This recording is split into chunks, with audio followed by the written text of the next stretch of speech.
and it was young Ryan Brewster, the only one to miss it, which in the end meant that Arsenal would be crowned Community Shield winners.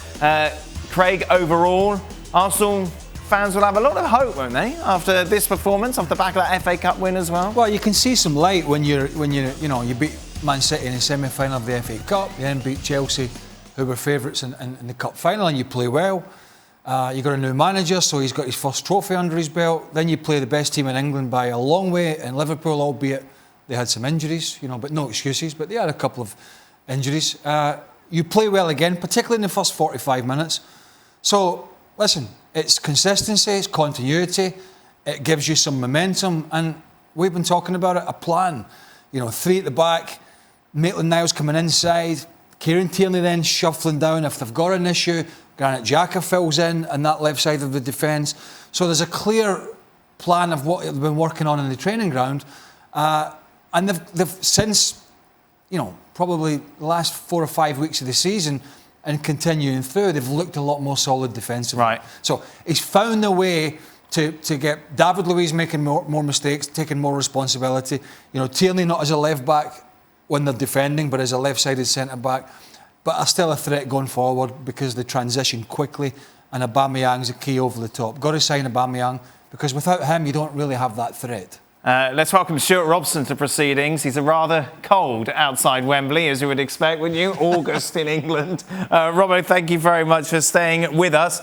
Arsenal fans, for the first time, I feel, in quite a long time, going to the start of this new season, almost looking forward to it. Yes, because, as Craig just said, they've got lots of things going for them at the moment. They're better defensively. They've got better organisation. They've stuck with the system of the back three, but it changes when Maitland-Niles comes infield or goes higher up the field.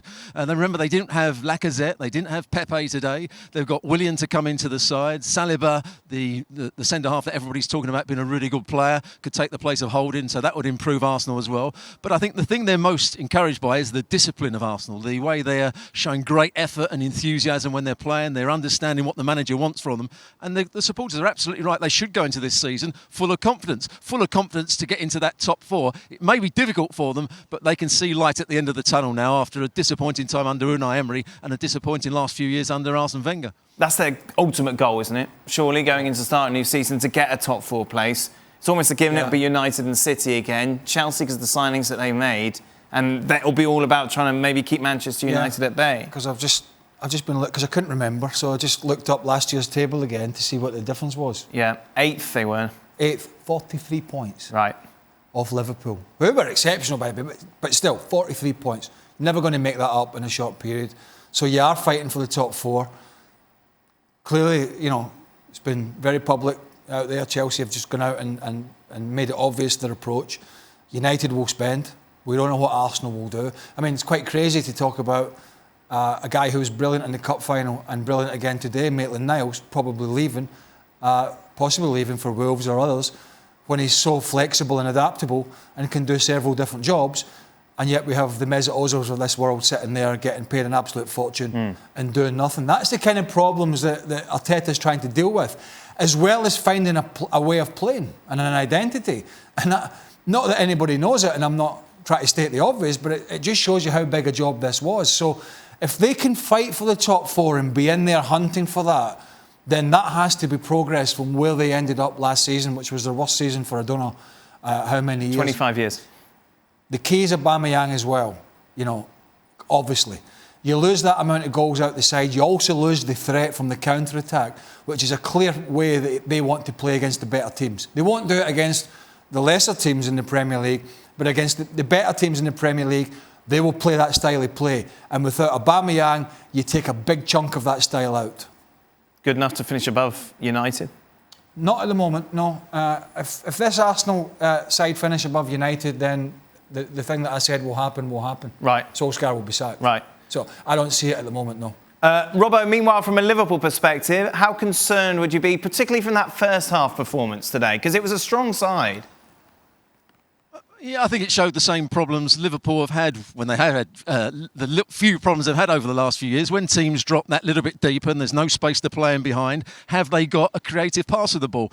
Remember when Coutinho was playing for them and he left, everyone said, well, they're never going to be the same side because the one player that could create with his passing or his ability to dribble past people was Coutinho. That didn't happen.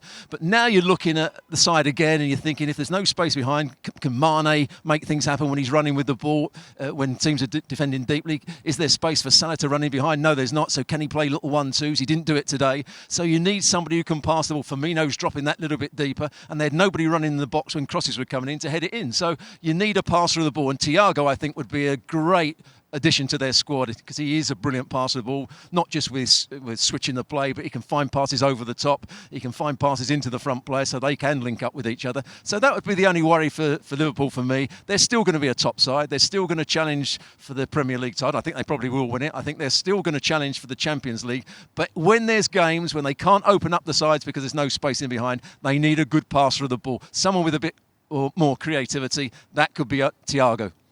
Yeah, I agree. I mean, clearly Thiago is a fantastic player. Just won the Bundesliga and the Champions League, but he's something different for them. He doesn't have the defensive qualities or the energy of a Jordan Henderson, but he can control the game.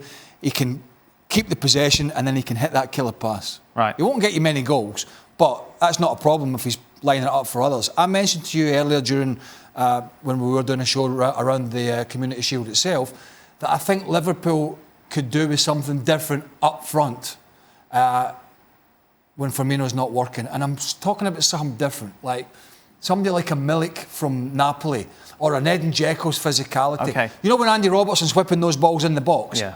If it's not working when teams are sitting deep and Trent Alexander's whipping them in or Andy Robertson's whipping them in, a bit more physicality in there. I know Firmino's good in the air, but somebody who's even better in the air. They tried it with Andy Carroll a few years ago. I'm not saying that's the right side, but they went down that route of having something different. And I don't think that would hinder Jurgen Klopp to be able to go to the bench to bring on a bigger striker to get on the end of those crosses. Thanks so much for watching ESPN on YouTube. And for more sports highlights and analysis, be sure to download the ESPN app. And for premium content and live streaming, subscribe to ESPN Plus.